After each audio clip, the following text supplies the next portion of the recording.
In this video, we'll be hunting a box of nickels. We'll of course be looking for anything from before 1960, including war nickels, buffaloes, or anything older.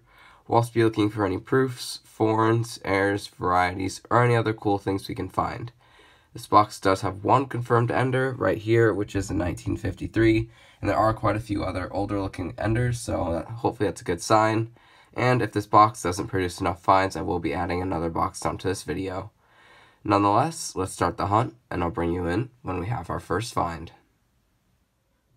Roll 4, and we have our first find, which is from the 40s, and it is a 1941 out of Philly. Roll 7, and we have the first 50s nickel of the box, and it is actually a better date, 1958, minted in Philly. Roll number 9 was that 50s ender, nothing else in the roll, but it was a 1953 out of Philly. Roll 13, and we have another nickel from 1953. This one is from Denver. Roll 18, and we have 40s nickel number 2, and it is a 1948 out of Philly. Roll 23 had a few more older Jeffersons. Oldest is a 1940 out of Philly in decent shape. Then we have a 1946 out of Philly and a 1956 from Philly as well. Roll 26, and we have another 40s nickel, and this one is 1947 from Denver. Roll 34, another find from the 50s, and it is 1957 Philadelphia. Roll 39, and we have 1959 out of Denver in pretty good shape. Roll 41 had a couple more nickels from the 40s, and they are 1940 and a 1946, both from Philly. Just opened roll 44, and we're going to have the first foreign of the box, and it doesn't look like it's going to be a Canadian. It says Commonwealth. Maybe it's going to be Commonwealth of the Bahamas. And it is, and it's from 2000, and does have the pineapple on the back. That's a cool foreign find. Roll 49, and we have another better date, 1958 out of Philly. Don't see these too often, and this is already the second one of this box. This box has been hunted, and I am going to add a second box onto this video, but this box is alright. We ended up with 7 from the 40s and 7 from the 50s, including 2 better date 1958 Phillies, which is awesome, and we got that cool foreign from the Bahamas. Now, I'll get a second box, and we'll see if that box can continue the good finds. Alright, I have the second box for this hunt right here, and it does have one ender, just the 1957 right there, but hopefully it's a good sign. So, let's start cracking into this box and see if we can get any good finds. First roll, box 2, is going to have the first find for the box, and it has some pretty odd toning, but it is a 1954 out of Denver with some decent detail. Roll 4 has the first 40s find for the second box, and it is a pretty beat up 1941 from Denver. Next roll, and we have another find from the 40s, and it is a 1940 out of Philly. Next roll once again, this time we have a find from the 50s, and it is a 1953 San Francisco. Roll 7 had a couple more older Jeffersons, and they are 1941 Denver and 1959, that's also from Denver. Next roll, and we have another pair of older Jeffersons from the 40s and 50s, and they are 1948 Denver and another 1959 Denver. Roll 11 had another find from the 40s, and this time we have 1946 from Philly. Just opened roll 15, which was that 1957 ender, and I do also see a Canadian in the roll. The first one of those is the hunt, so I'll just pull out the 57 first, and it's Denver like normal, and then I'll just pull out the Canadian. Surprisingly, we haven't gotten one yet, but this is the first Canadian foreign of the hunt, and it is a 1983. Same roll, had one more find from the 50s, and it is just another 1954 Denver. Just opened roll 19, and I see the edge of another Canadian nickel, which will be foreign number 3 of the hunt, and Canadian number 2, and it is a 1982.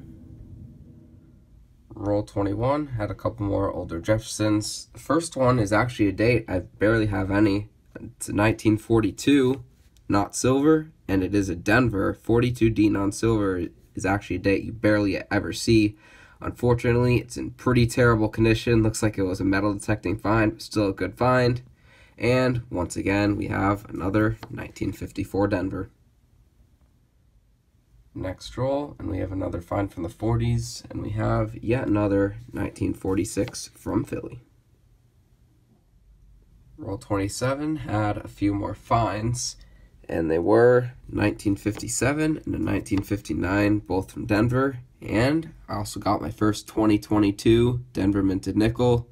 I have gotten one or two uncirculated boxes of these, but this is my first one from a circulated roll, and the first one I'll be keeping. Obviously, just a 2022 nickel, no value, but still pretty interesting that I just got my first one. Next roll, had a couple 50s nickels, and they are a pair of 1958s from Denver. Next roll once again, and this time we have a couple nickels from the early 40s, and they are 1940 Philly and 1941 from Denver. Roll 32, and we have a few more finds. First, we have a couple more 50s nickels, 1953 Denver and 1958 that's also from Denver. And we have the first 2009 nickel of the hunt. Just opened roll 33, and we're going to have the best find of the hunt.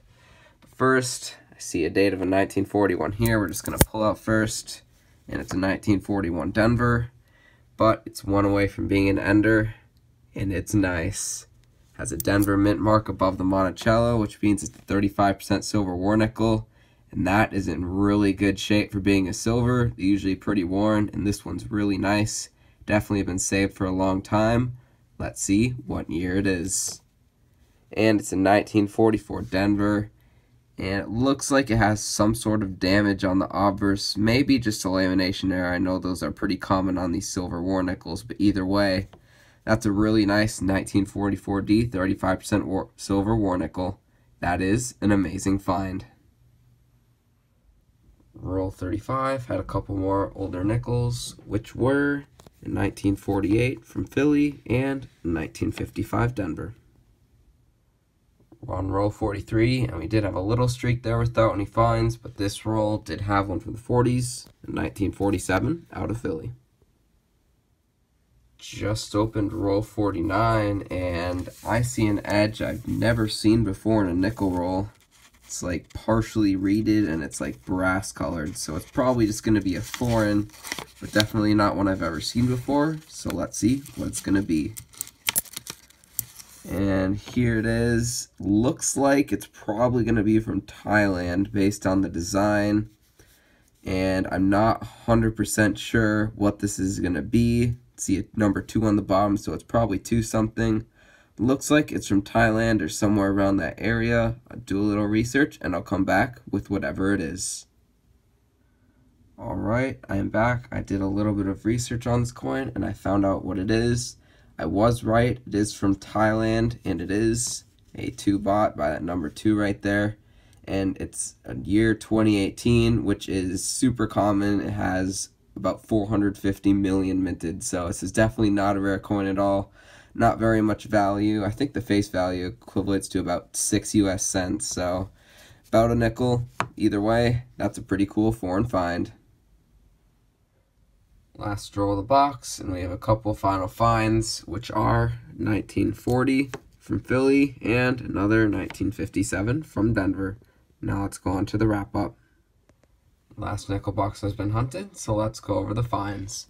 We ended up with 23 estimates, 4 foreigns, 2 of them being Canadian from 1982 and 1983, and 2 pretty cool foreigns. We got that 2000 Bahamas 5 cents with the pineapple on the back, and then we also got that 2018 Thailand 2 baht, which is pretty cool. Never seen one of those in a nickel box before. And then miscellaneous finds, we got 109. And then I did find my first 2022 nickel in this box, of course, besides the uncirculated boxes I've gotten of them. It's still pretty cool to see. And then older Jeffersons, we got a good amount from the 40s and from the 50s, and then a couple better dates in there as well. No semi-year key dates, but just better dates. We got that 1942D non-silver nickel. Pretty rough shape, but still don't see 42Ds very often at all. And then we also got two 1958 Phillies. I believe those have 17 or 18 million minted or something around there, and definitely don't see them very often, so those are definitely some good finds. And then, of course, the best find for the two boxes, we got a beautiful silver war nickel. It's a 1944 from Denver. Pretty nice shape, probably XF to AU at least. Definitely been saved for a long time, and I'm pretty sure that is just a lamination error at the top. Lamination error is pretty common on silver nickels. Doesn't really give it any extra value or anything, but still pretty cool. And overall, we got a lot of great finds, and this was a great 2-box nickel hunt.